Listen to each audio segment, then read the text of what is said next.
¿Cómo ponerle fin a la dictadura de Nicolás Maduro? Los parlamentarios venezolanos consultados por El Nuevo Siglo coincidieron en destacar la importancia de profundizar las sanciones económicas a miembros de la dictadura. En el recinto del Senado de la República se realizó la tercera sesión de la Comisión Accidental de Seguimiento a la Declaración de Cúcuta por Venezuela, en la que se reunieron 20 diputados venezolanos actualmente perseguidos por el régimen de Nicolás Maduro, con legisladores de los países que firmaron este documento de seguimiento a la crisis en la vecina nación. El Nuevo Siglo dialogó con diputados para conocer qué acciones se deben profundizar con el propósito de que cese el régimen de Nicolás Maduro. Los parlamentarios coincidieron en destacar la importancia de las sanciones económicas a miembros del régimen que deben profundizarse. El diputado José Manuel Olivares afirmó que actualmente se están llevando a cabo varias acciones con el propósito de terminar con lo que denominó el cese de la usurpación.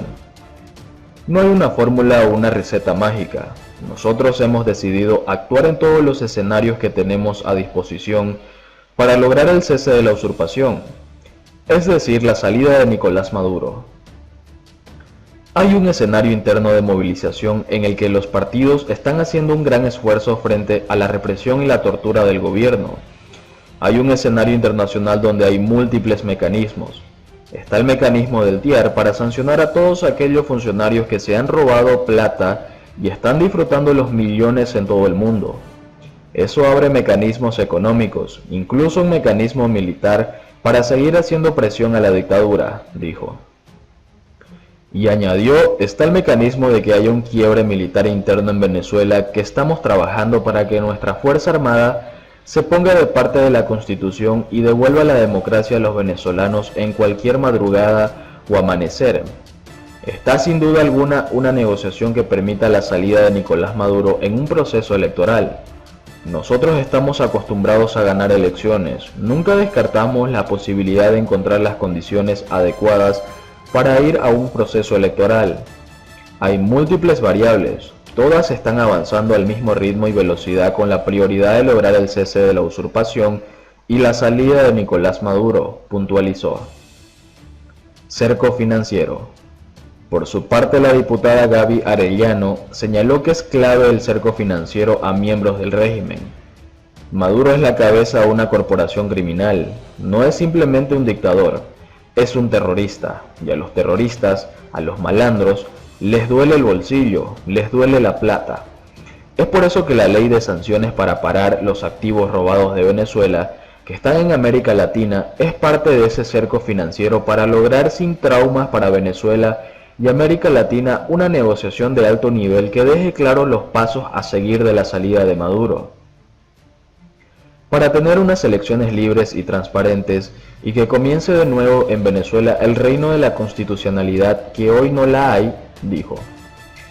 Arellano destacó los esfuerzos de la Comisión Accidental de Seguimiento a la Declaración de Cúcuta por Venezuela, la comisión que se instaló desde junio de 2018 en Villa del Rosario, en frontera colombo-venezolana, ha llevado unos pasos importantes. 1. El reconocimiento de entender la comunidad que para el venezolano no es fácil tener transporte y pasaporte y esa extensión de recibir nuestros pasaportes vencidos. Le sigue faltando que América Latina sancione financieramente a los corruptos que se lucraron del sistema de Chávez y de Maduro y que hoy lavando dinero en Colombia, Ecuador, Perú, Chile y Argentina mantienen ese modelo que oprime al pueblo venezolano. Ellos han corrido sus testaferros en América Latina. Por eso la tarea fundamental de la Comisión durante este año es lograr esto. Ya en Colombia hay un proyecto avanzado y esperamos que antes de culminar 2019 tengamos esta ley que pare esos activos que han sido producto del hambre del pueblo venezolano, sostuvo. Esfuerzo diplomático. El diputado Ismael García señaló que son fundamentales los esfuerzos diplomáticos.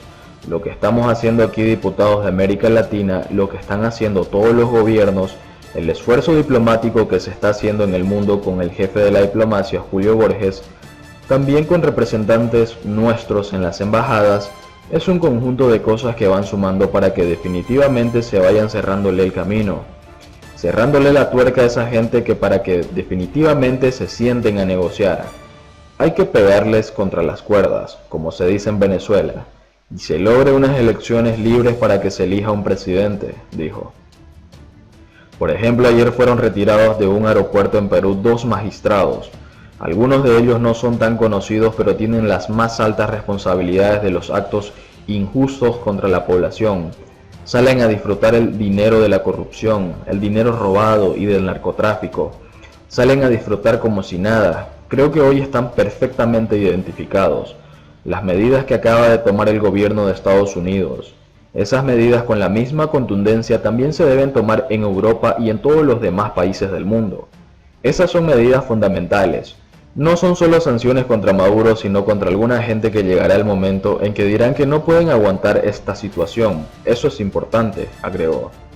El diputado William Dávila, presidente de la Comisión Internacional del Parlasur, afirmó que hay que incrementar el número de países que apoyan a Juan Guaidó y seguir incrementando las presiones. Eso es fundamental.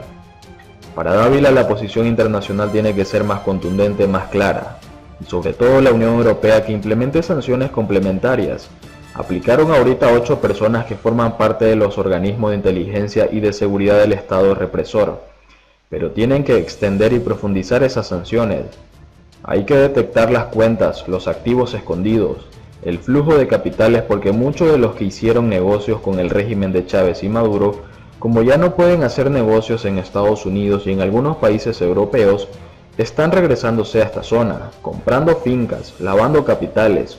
Una manera de aligerar el cese de la usurpación es golpear el bolsillo de los corruptos del régimen que se aprovecharon, remarcó. El diputado Richard Blanco rechazó cualquier intento de reanudar diálogos con el régimen. Hay que seguir en la lucha. Este es un proceso titánico.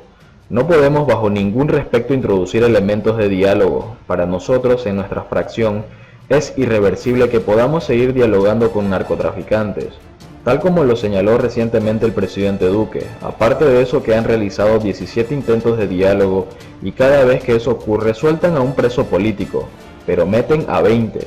Yo estuve preso durante un año sin cometer ningún delito, expresó. Por otro lado, Maduro denuncia a Perú por no dejar entrar a 2 magistrados. Sin revelar los nombres de los jueces, el gobierno venezolano exigió a Lima evitar que hechos como este se repitan. El gobierno de Venezuela denunció este miércoles que Perú retuvo momentáneamente y negó el ingreso al país a 2 magistrados del Tribunal Supremo de Justicia de línea oficialista. Se les denegó el ingreso y posteriormente se les obligó a que retornaran a Venezuela, señaló la Cancillería en un comunicado, en el que consideró el caso como un atropello que viola acuerdos internacionales. Los jueces tenían previsto asistir en Lima a una reunión preparatoria de la Cumbre Judicial Iberoamericana, recordó el Ministerio de Relaciones Exteriores venezolano. En enero pasado, Perú prohibió el ingreso a Nicolás Maduro y a los integrantes de la cúpula de gobierno, además de disponer el bloqueo de sus transferencias bancarias en cumplimiento de acuerdos del Grupo de Lima, bloque que presiona por la salida del poder del mandatario socialista. La medida se extiende a familiares de Maduro, a quien el Grupo de Lima, integrado por una docena de países latinoamericanos y Canadá, considera gobernante ilegítimo, al tiempo que reconoce al opositor y jefe parlamentario Juan Guaidó como presidente interino. Sin revelar los nombres de los magistrados, el gobierno venezolano exigió a Lima evitar que hechos como este se repitan. Guaidó acusa al Tribunal Supremo de Justicia de servir a Maduro mediante sentencias como las que declararon en desacato al Parlamento, de mayoría opositora y sustituido en la práctica por una asamblea constituyente integrada únicamente por el chavismo, que detenta el poder. Otras naciones como Colombia y Chile han cerrado las puertas a centenares de funcionarios venezolanos, como parte de su presión para forzar la renuncia de Maduro, a quien tildan de dictador y al que acusan como responsable principal de la crisis humanitaria que forzó la migración de 3,6 millones de personas desde 2016.